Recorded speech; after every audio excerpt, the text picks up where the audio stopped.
बिस्मिल्लाहिर्रहमानिर्रहीम। अस्सलाम नाज़रीन, आप देख रहे हैं अमान टीवी यूट्यूब चैनल। नाज़रीन, इलेक्शन रिजल्ट के हवाले से आपको अपडेट करने जा रहे हैं गुजरात के सूबाई असम्बली के हल्का पीपी 28 से, जहां पर गुज़श्ता 2 दिन से इलेक्शन रिजल्ट का इंतज़ार किया जा रहा था। बिल आखिर फॉर्म 47 जारी कर दिया गया है रिटर्निंग ऑफिसर की जानिब से, और PTI के हमायत याफ्ता चौधरी शाहिद रज़ा कोटला कामयाब हो चुके हैं 48,271 वोट हासिल करके, जबकि मुस्लिम लीग नून के चौधरी शबीर अहमद दूसरे नंबर पर हैं 35,268 वोट हासिल करने के बाद, जबकि चौधरी यासिर अल्ताफ़ जो हैं 10,942 वोट हासिल करने के बाद तीसरे नंबर पर, जबकि चौधरी नईम रज़ा कोटला जो हैं 9,659 वोट हासिल करके चौथे नंबर पर रहे।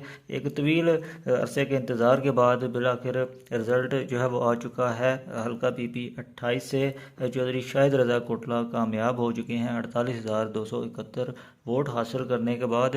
मज़ीद अपडेट्स के लिए देखते रहें अमान टीवी।